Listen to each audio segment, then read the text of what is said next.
フランス・パリとスペイン・バルセロナ遠征がちょっと高くはあったんですけど、こういう風に仕分けできる服 VT の、ダントンの、このトランシーノのクリアジェルをこれを足に貼って、このテンベアの抜いた方がもしかしてみるとこんな感じで肩掛けして、カメラグッズとかすごく簡単に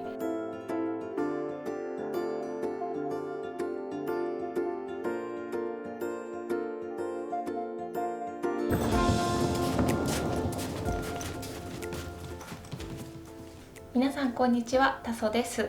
突然ですが、実は明日から夫と2人でフランス・パリとスペイン・バルセロナへ旅行へ行ってきます。わー、日程としては7泊8日、その中日でスペインのバルセロナの方へ1泊2日の旅行へ行ってくる予定です。ということで今回は30代夫婦7泊8日ヨーロッパ旅行のパッキングの様子を皆さんにご紹介していきたいと思います。私たち夫婦の海外旅行経験を、お話しすると、夫は仕事で一度海外に行ったことがあるくらいで、私は、10年ほど前の大学生時代に留学をしていたり海外で住んだ経験はあるんですけど、もう10年以上海外旅行をしていないのでほぼほぼ、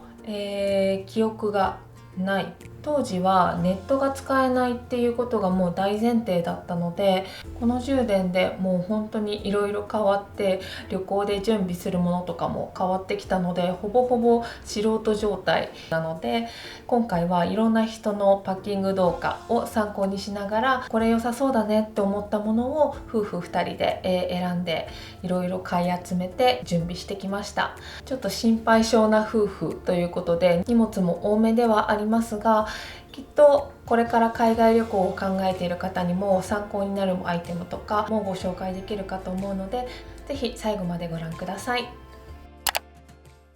今回夫婦揃ってスーツケースは新調しました。私が購入したのはデルセーパリという、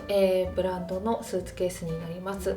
容量は、77リットル。横のジッパーを開ければ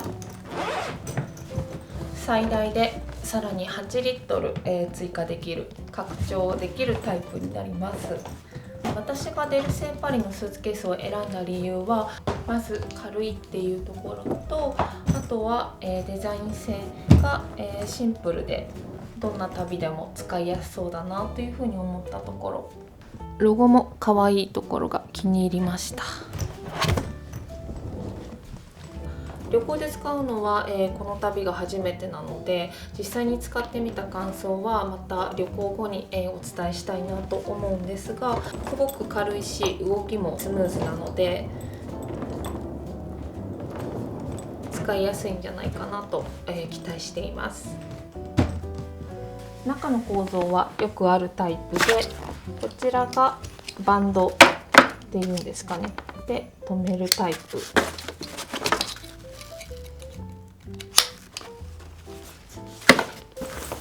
で、こちらがチャックで全面を覆えるタイプになっています。で、この蓋部分にはポケットが、チャック付きポケットが2つついています。で、真ん中にミニポケットっていうんですかね、もついています。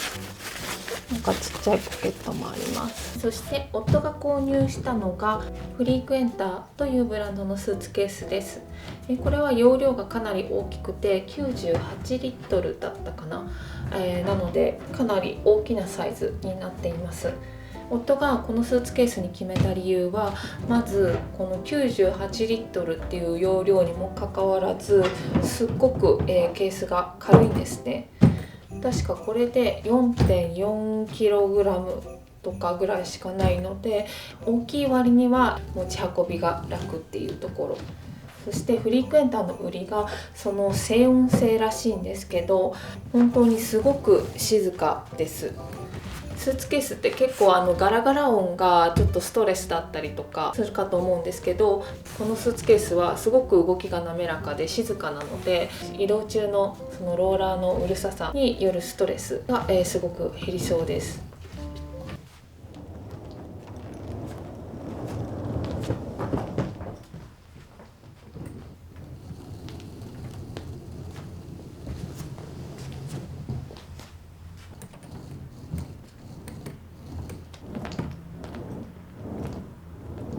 ちょっと動画だと音の大きさの違いっていうのが伝わりづらいかなと思うんですけど、フリークエンターの方が動かした時にすごく静かだと、実感してます。ちょっと気になってるのが、軽い分結構スーツケースがですね、すごい柔らかいんですね。なのでこれがその海外の空港とかで手荒な扱いを受けた時にどうなるかっていうのが若干心配ではありますが、ちょっと今回使ってみて、また感想は、帰国後にお伝えしたいなと思います。でフリークエンターのスーツケースもデルセと中の構造は基本的に似ていて、ここをバンドで留めるタイプ、デルセは2本のバンドを交差させるタイプだったので、そこは若干違うんですが、上をゴム紐で固定するタイプっていうのは一緒です。こっちの反対側はキ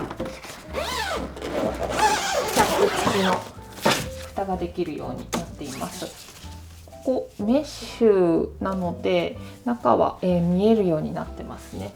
ちょっと透けます。真ん中に小さなポケットもついています。実際にスーツケースに荷物を詰めていきたいと思います。でその荷物を詰める前にスーツケースにつけるのがこちら、エアタグです。これをつけておくと、このタグをつけた荷物の場所をスマホのアプリから確認することができます。なのでロストバゲージした時とか、荷物がどこに行ったかわからない不安を多少減らせるんじゃないかなと思います。ちなみにこのケースは、エアタグとは別売りでちょっと高くはあったんですけど、スーツケースにしっかりとつけられそうなので安心を優先して購入しました。まずは服から入れていこうと思います。7泊8日で結構服が大量にあるので、ちょっと仕分け袋と新しく買ってきました。これはネーエというブランドのトラベルバッグになります。 L サイズと M サイズ、そして S サイズが3つセットになったトラベルバッグです。でこのトラベルバッグのいいところは、まず、3つとも全てハンドルがついていて持ち運びとかがしやすいというところと、あとは中を開けると S、M、L サイズ全てにこういった、メッシュバッグが、ついていて、例えばもう着て洗濯したいものをこちらの袋に入れたりとか、使い勝手がすごく良さそうです。実際に旅行の前に東京トリップでも使ったんですけど、こういう風に仕分けできる袋があると旅行中もすごく過ごしやすかったので、とってもおすすめです。私はカラーはベージュを選んだんですけど、他にもオレンジとかブルーとか赤とか、カラフルな色があったので、何種類か買って色分けして使うのもいいと思います。後ろにもちゃんとポケットが3つ SML 全てついています。すごいシンプルな作りなんですけど、なんかかゆいところに手が届くという、そんな、トラベルバッグなので、今回の旅で、活躍させたいと思います。でこちらの S サイズは機内の持ち込み荷物を入れるのに使おうと思います。私はネーの、トラベルバッグを購入したんですけど、本当はこの無印のメッシュバッグっていうんですかねを、購入していました。この無印のメッシュバッグも結構良くて、表面が、メッシュバッグになっているのと、後ろ側にも、チャックがついていて、こちらにも、収納スペースがあるので、こっちに着た服をしまって、こっちには新しい服を入れとくみたいに使い分けができそうです。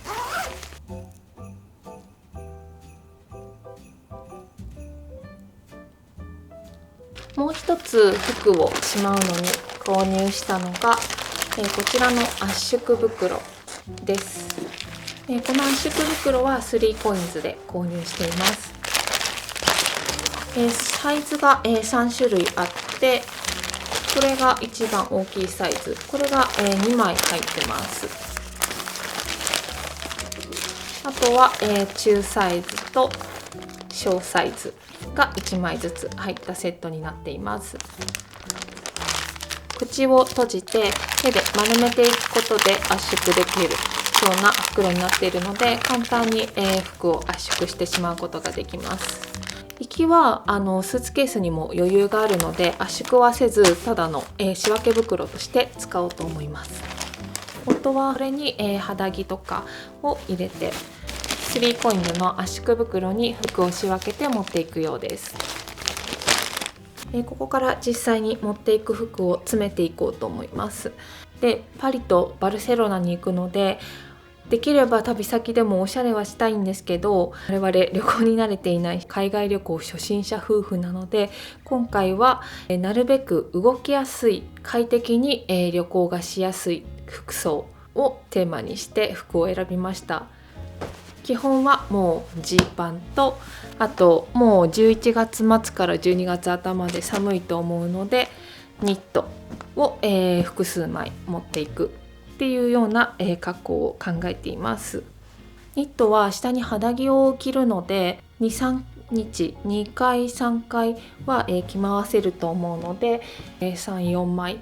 詰めていこうと思います。ちなみに持っていくニットは、冬場私がよく着ている、ダントンの、黄色いニット、これを1枚持っていきます。クリーニングじゃないと洗えないっていうところがちょっと手間ではあるんですけど、毛玉がすごくできにくいのとチクチクしづらいので、すごく着ていて快適です。あとこれはもう結構着古してるんですけど、ユニクロのハイネックニット、これすごく着やすくて、楽に過ごせるので、これも1枚持っていきます。これはアーバンリサーチが出しているサニーレーベルっていうラインの、水色のニットを持っていきます。これすごく触り心地が良くて、全くチクチクしない柔らかい触り心地なので、すごく気に入ってよく着ています。あとユニクロの黒のハイネックニットを、一応持っていくのと、これもユニクロですね。ユニクロのイネスとのコラボシャツ、これも一応何かあった時用というか、意外と暑かったとかっていう時用のために1枚持っていきます。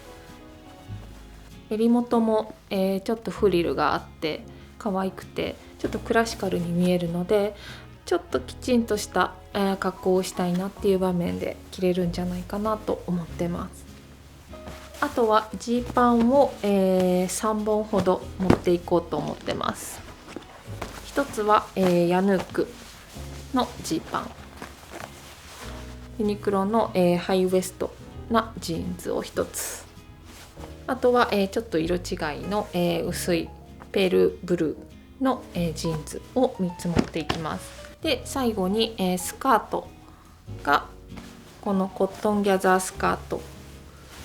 を、1つ持っていこうかなと思います。ただ結構今回は動き回る予定なので、着れるかどうかはちょっと不明です。だいたい持っていく服は、これぐらいです。あとは忘れてた。あとは、パジャマも持っていきます。やっぱり旅を楽しむ上で何が一番大切かって考えた時に、その日の疲れをしっかりとるっていうことなので、ホテルでゆっくり過ごしたりとか、睡眠をちゃんととったりとか、そういうのが大事かなと思っていて、でその時にやっぱり着慣れたパジャマがあると気持ちも体もゆっくりできるんじゃないかなと思うので、私は基本的に旅先には自分が着慣れたパジャマを持っていくようにしています。さっきご紹介した服以外に持っていこうと思っているのがユニクロのパフテックのダウン。これ結構薄手であったかいので、ニットだけじゃ寒いなっていう日とかにコートの下にこれを着て寒さ対策をしようと思っています。着てみるとこんな感じです。これサイズは M サイズなんですけど、結構コンパクトに着れます。コートはこのザラの厚手のコートを1着着ていきます。で、パリはきっと寒いのであのコートで大丈夫なんですけど、スペインのバルセロナがどれだけちょっとパリと気候が違うのかがちょっとわからないので、この薄手のダウン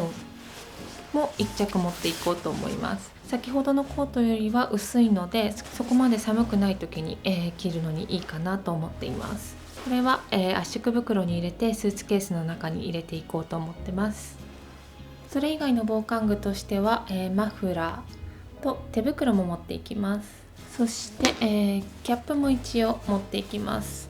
ニット帽をちょっと持っていきたかったんですけれど、いいのがなかったので今回は、キャップを一つ持っていこうと思います。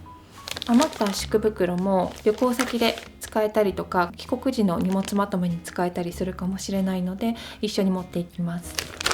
袋関連で言うと、この IKEA のフリーザーバッグですかね。これも数枚サイズ違いで持っていこうと思います。何に使うかとかっていうのは具体的にはあまり考えてはないんですけど、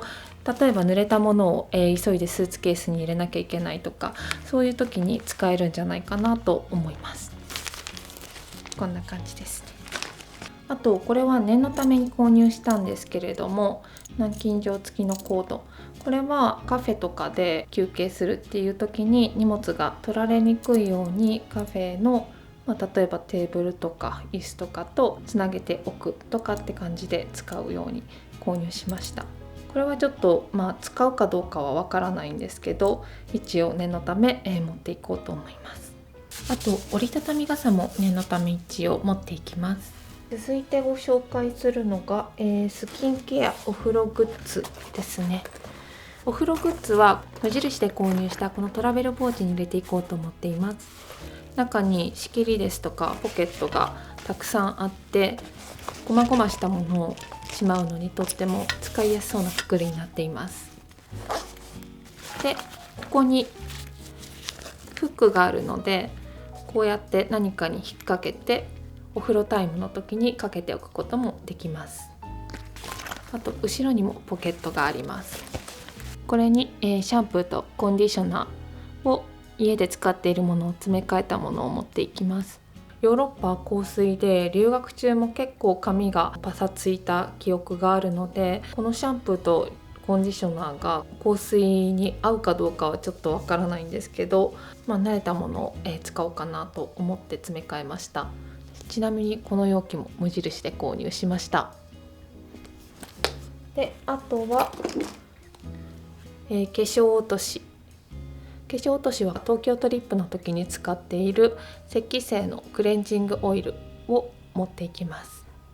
基本的に私はそんなに濃いメイクはしないので、多分ポイントメイクリムーバーはなくてもいけるんじゃないかなと思って、これ1本で今回は行こうと思います。洗顔料はトランシーノの薬用クリアジェルウォッシュを持っていきます。このトランシーノのクリアジェルウォッシュが少し前に使い始めたんですけど、すごく使い心地が良くて、ジェル洗顔って洗い流した後もちょっとぬるついたりとか、あんまり汚れ落ちを実感できないことが多かったんですけど、このトランシーノのジェルウォッシュは洗った後のスッキリ感がすごく気持ちよくて、肌のざらつきも取れたなっていう風に実感しているので、これ結構愛用していて、今回の旅にも一緒に連れて行こうと思います。で、簡単なメイク、多分日焼け止めとかぐらいは落ちるっていうことなので、メイクをしっかりしない日はもうこれ1本でいこうと思ってます。で、あとは、コンタクト、万が一に備えてちょっと10日分持っていきます。章がお風呂グッズとして持っていきます。ちなみに夫は黒をチョイスしました。お風呂グッズとは別にスキンケアアイテムも、このポーチにしまって持っていきます。このポーチはもうちょっと長年使っていてちょっと汚いんですけど、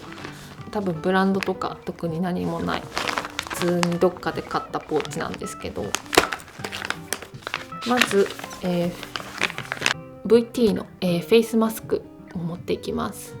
ヨーロッパは日本に比べてかなり乾燥しているので、普段はマスク毎日はしないんですけど、旅行中は、シートマスク毎日するぐらいの勢いで保湿をしっかりしようと思っています。こっちがシカレチエセブンデイズマスク。これは、毛穴悩みが気になる肌へということで、保湿と肌の整えてくれる成分が入っているみたいです。で、こっちはシカファーミングマスク。張りや弾力に効果がある高保湿エッセンスシートマスク。肌状態に合わせて2種類を使い分けようと思います。そして、化粧水は石器製のブライトニングエッセンスローションのお試しサイズを、旅行用に持っていきます。もう普段から石器製の化粧水は愛用しているので、私が家で使ってる大容量ボトルを詰め替えるよりもこっちの10日分お試しサイズが旅行にぴったりだなと思って購入しました。石器製の化粧水も使い心地が良くて、普段から愛用しているおすすめの化粧水です。この石器製の化粧水は、夜使う化粧水で、普段は朝スキン&ラボかなスキンラボの化粧水を使っているんですが、これをこちらの無印のボトルに詰め替えて持っていこうと思います。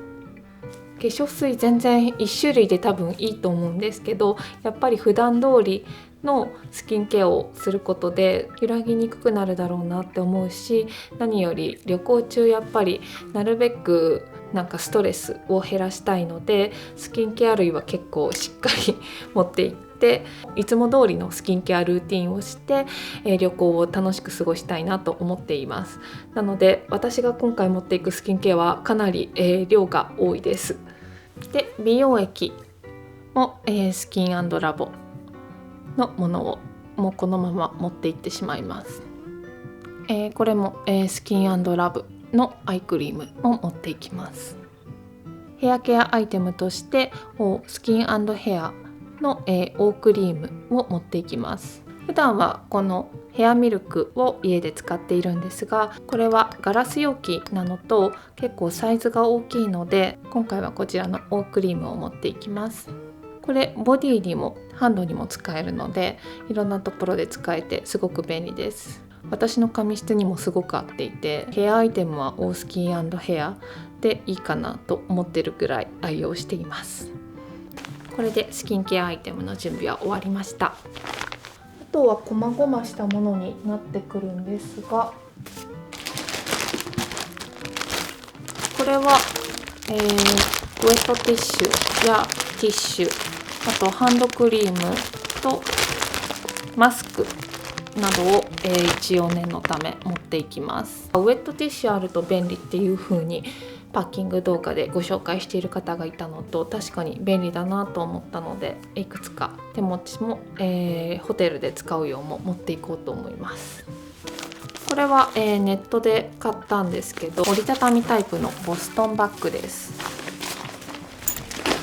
ちょっとサイズかなり大きいんですけど、買い物で荷物が増えた時とかに、これを使おうと思っています。折りたためるので、普段はコンパクトに持ち歩くことができるのが嬉しい。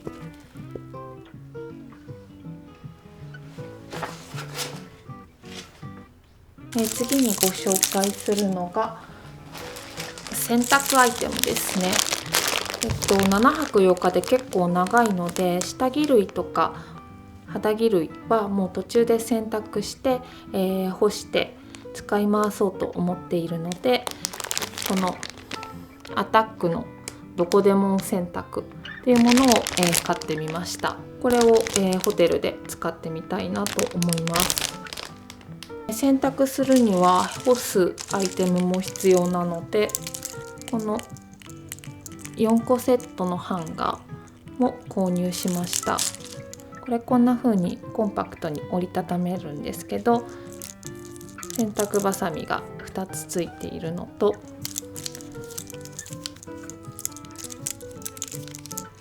広げたら、こんな風に T シャツなど服もかけることもできるハンガー、普通のハンガーになります。なんかもっといっぱい入ったサイズとかもありました。ヨーロッパのホテルにスリッパがないっていう風に SNS でちょっと投稿を読んだので、一応ホテルで過ごしやすいように使い捨てスリッパもいくつか持っていきます。でこれ機内でも靴を脱いで楽に過ごしたい時に使えると思うので、複数枚セットで持っていきます。機内がそんなに綺麗じゃないから使い捨てスリッパの方がおすすめっていう話だったんですけど、結構かさばるので、私は今度持ち運べる折りたたみスリッパを買って毎回洗うっていう風にしてもいいかなと思ってます。とりあえず今回は使い捨てスリッパを、持っていきます。で次にご紹介するのが疲れを取るグッズですね。これもちょっと、箱から出して持っていく分まとめたんですけど、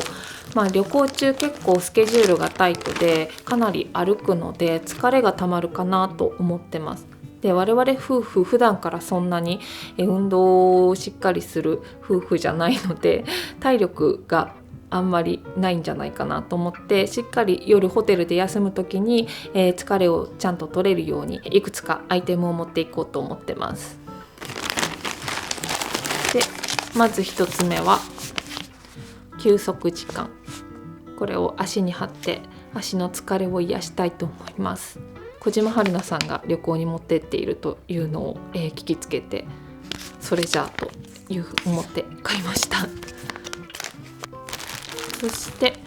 これは基本的に機内で使うことになるかなと思ってるんですが、メグリズムの蒸気でアイマスク、これもいくつか持っていきます。あとさっき休息シートをご紹介したんですけど、もう1種類足裏専用で持っていこうと思ってるのが、この足メグという遠赤足裏シートで、これが結構ネットの口コミ見てると足の疲れがしっかり取れるっていう風に、見たので、なるべく楽しく旅行をしたいので、もう夜疲れはしっかり取っていこうと思います。でこちらは絆創膏や風邪薬などの常備薬。これは機内持ち込みの方にいろいろ詰め込んでいて、予備をスーツケースにしまうので、後で何を持っていくか機内持ち込みの荷物のご紹介の時にご紹介したいと思います。あとこれはカメラバッグですね。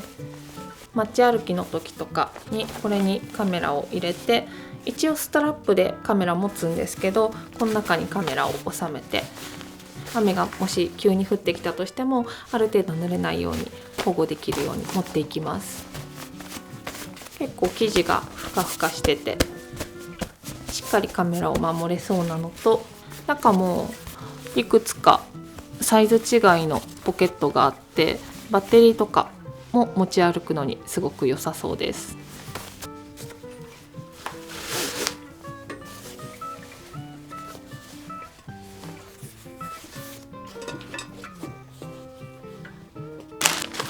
あとヘアアイロンも、持っていきます。リファのヘアアイロンですね。これ海外でも使える電圧だったので、これを持っていきたいと思います。でヘアアイロンカバーを持っていなかったので、これ3COINSで買ってきました。中がこんな風になっていて、多少あったかい状態でもしまえるようになっています。旅行の朝とか、あとは出発の朝とかは結構バタバタしそうなので、これで持っていこうと思います。でこんな感じで荷物は入りました。ここは圧縮してないのでまだパンパンなんですけど、圧縮したらもうちょい入りそうだなって感じです。こ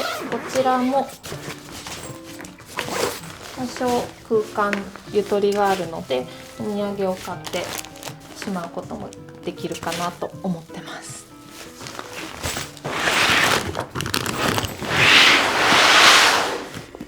次は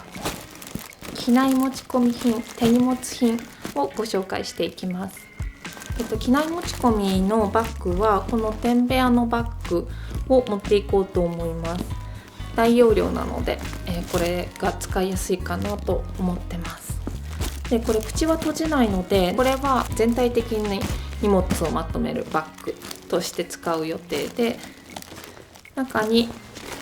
この手荷物用のバッグも一緒に入れて使おうと思っています。こんな感じで持っていく予定です。で機内持ち込みする荷物はユニクロのウルトラライトダウン。機内が空調の問題ですごく寒い可能性もあるので、これを一つ持っていきます。これは長袖タイプです。着てみるとこんな感じです。薄くて軽いんですけどすごく暖かいので、コートの下にこれを着れば寒い日も大丈夫かなと思います。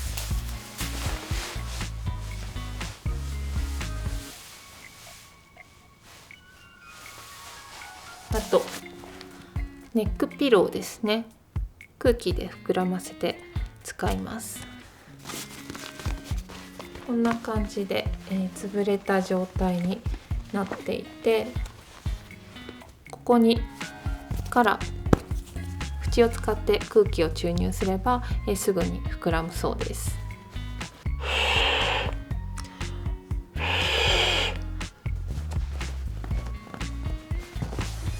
こんな感じで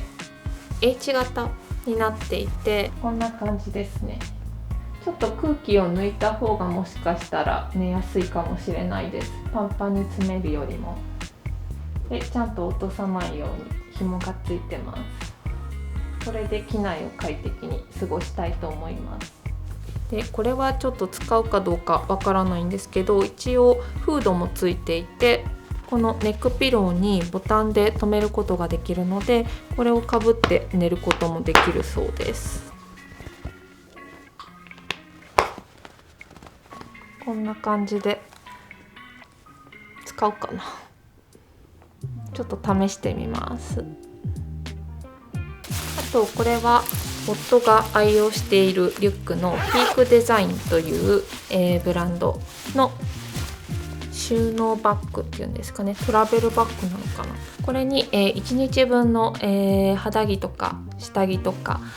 を、詰めて手荷物に入れようと思います。ロストバゲージ対策ですね。最低限1日は、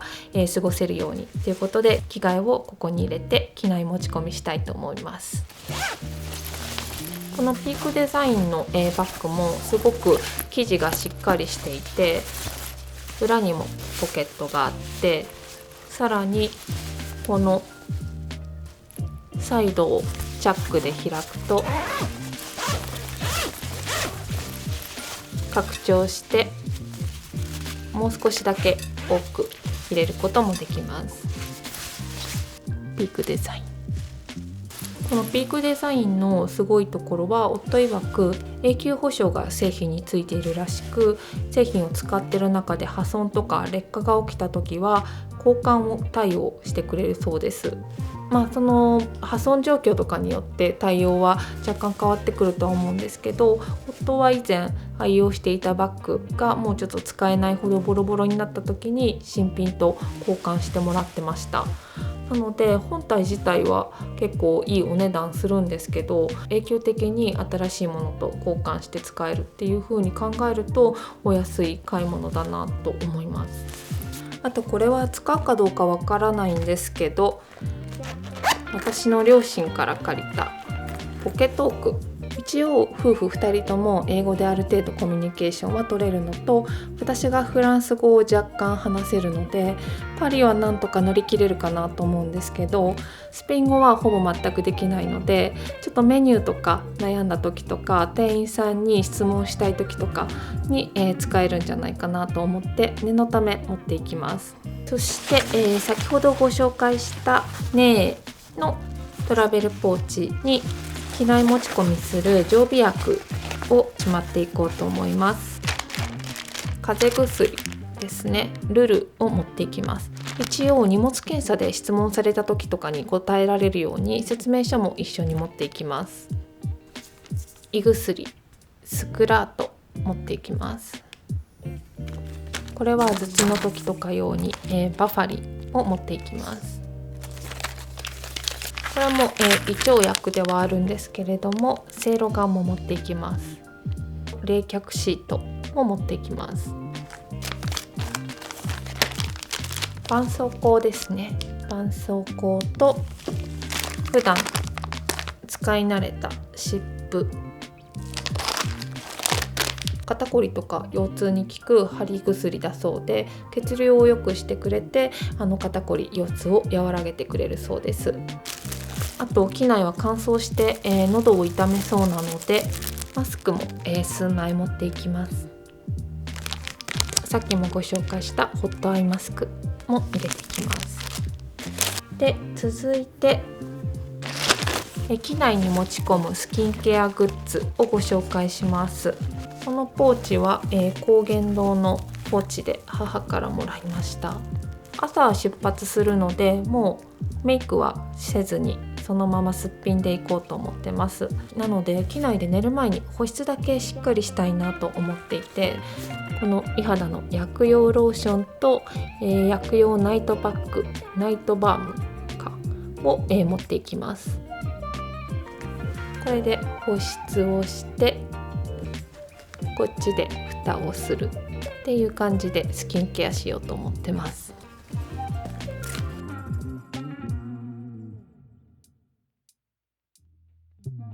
目薬も持っていきます。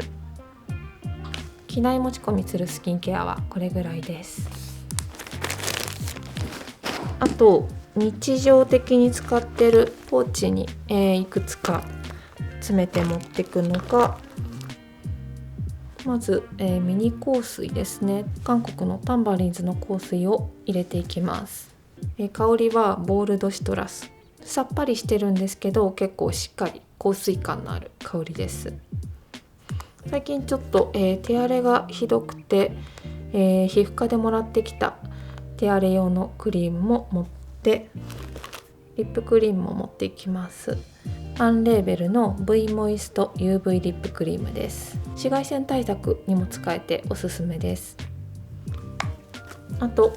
鏡と櫛。鏡は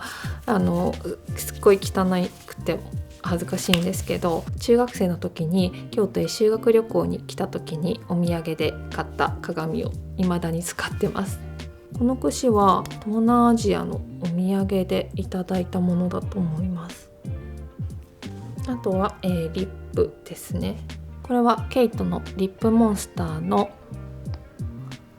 02番ピンクバナナのカラーです。あとティッシュですね。ポーチの中は、こんな感じになります。これは、旅行先でも街歩きの時に使うので、持ち歩き用のカバンの中に入れておきます。で、あと旅先の紫外線対策にはこの2つの日焼け止めを持っていこうと思っています。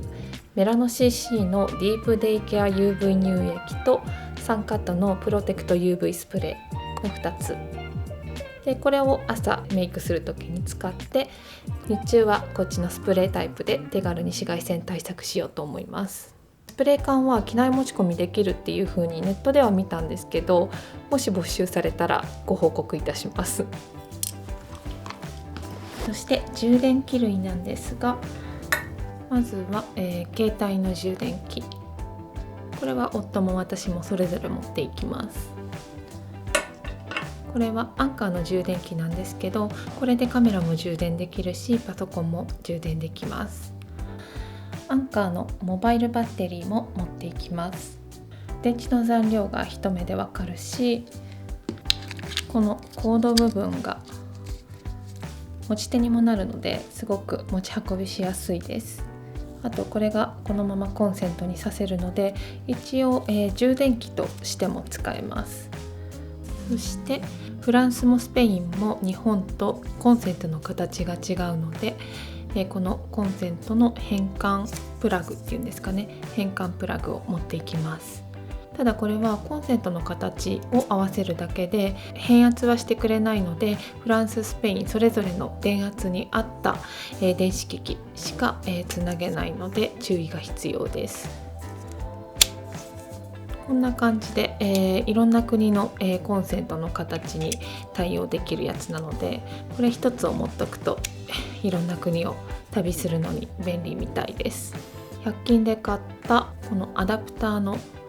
口の形を、変えられるやつ、これも一応持っていきます。延長コード、私たちはカメラを計4台持っていくのと、あとスマホも充電しなければいけないので、この延長コードを持っていって一気に充電ができるようにしたいと思ってます。これは夫の持ち物なんですけど、ソニーのワイヤレスイヤホンです。これは最近発売された比較的新しいワイヤレスイヤホンだそうです。最近夫の AirPods がちょっと壊れてしまって、代わりに、こちらのイヤホンを購入しました。機能とか性能も充実しているみたいで、夫も気に入って使っています。旅行に関する SNS の投稿とかを見ていると、ノイズキャンセリング機能がついたイヤホンとか、あとはヘッドフォンがあると非高音を軽減することができて寝やすいっていった、お声もあったので、このワイヤレスイヤホンを機内で使えたらなと思っています。機内行き帰りで着ていく服はもう本当に楽ちんな服にしたいので、ユニクロのスウェットズボンとユニクロのスウェット、これで機内はリラックスした感じで過ごしたいと思います。持ち込みする荷物は、これぐらいかなと思います。で、旅行用に、購入したアイテムをいくつかご紹介すると、まず首掛けの、ポーチを購入しました。やっぱりパリもバルセロナもスリが多いと言われているので、なるべく防犯対策をしっかりしようと思っていて、お財布などはすべて首掛けで持ち歩こうと思っています。基本的にどのお店も電子マネーで支払い対応できるっていう風には聞いてるんですけれども、現金も一応持っていくので、こちらに入れて首掛けして、持ち歩こうと思っています。スキミング、対策もできるポーチになっているので、防犯面も安全ですし、お値段もお手頃なので損はないんじゃないかなと思う旅行グッズです。開けるとこんな感じでポケットが複数個あるのと、サイドが開くので何か頻繁に取り出すものとか取り出しやすいものとかをしまってもいいかなと思います。で、この首掛けポーチに、パスポートも入れて日中持ち歩きたいと思います。この無印のポーチも購入しました。大金を持ち歩きたくないので、残りのお金はこちらに入れて、スーツケースに鍵を閉めてホテルに置いていこうと思っています。こんな風にカードを入れるスペースもあるし、こんな風にファスナータイプになって細かなものでもしまえるポーチになっています。で、一応パスポートをなくした時とか用に戸籍謄本のコピーを持っていこうと思っていて、あとはホテルの予約表とかも念のためもう紙で印刷して持っていく予定なので、そういった大切な書類とかをこちらのポーチにまとめていこうと思っています。クレジットカードも数枚持っていくんですが、そのクレジットカードはこちらのこのスキミング防止できるカバーに入れて持ち歩きます。このトポロジーの携帯ストラップも旅行用に購入しました。これで、携帯を肩掛けして、コートを着て、持ち歩こうと思ってます。さあ、あとは、カメラ機器類とか、ガジェット系をいくつか、ピックアップしてご紹介したいと思います。基本的にカメラは今撮影に使っている、ソニーの α7C2 というカメラをメイン機で撮影する予定です。もう一つ GH5 というカメラも持っていきます。あと、街歩きの時に、手軽に撮れるように DJI ポケットという小型のカメラも持っていきます。これ少し前に新しいタイプが出て、そちらはすごく画面が大きくて使いやすそうなんですけど、私たちが持っているのは旧型 Osmo Pocket 2の方ですね。夫は動画よりも写真が好きなので、この GR3 のカメラも持っていくようです。これは数年前に私が夫の誕生日プレゼントしました。外歩きがメインの撮影になると思うので、この西の ND フィルターも持っていきます。 ND フィルターは、カメラに入る光の量を調節できるレンズ、超光レンズのことです。これも持っていきます。カメラは首から基本的にかける予定なんですけど、こちらのピークデザインのストラップを使います。結構幅広で肩があまり痛くならないですし、丈夫なのですごくおすすめです。あと長さ調整も結構簡単に手元でできるのもいいなと思ってるポイントです。カメラとストラップをつなげる部分はこのファルキャム、ちょっとこれは夫が購入したものなので夫に名前は後で確認するんですが、これを使います。これがカメラとストラップをつけるのにすごく簡単にカシャッとつけられるので、東京トリップでも重宝しています。撮影に使う SD カード入れも今回の旅用に購入しました。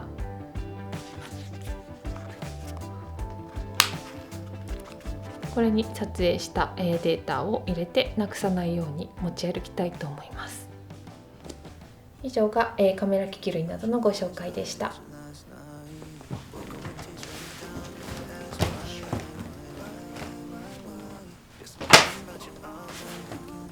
無事にパーキングが完了しました。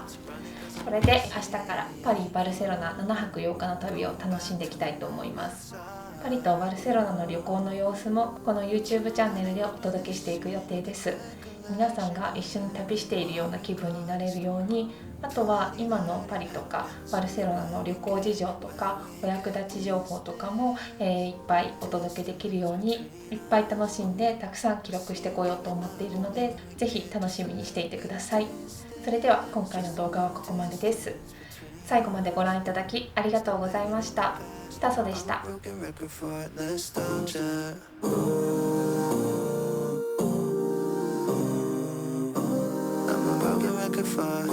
for nostalgia.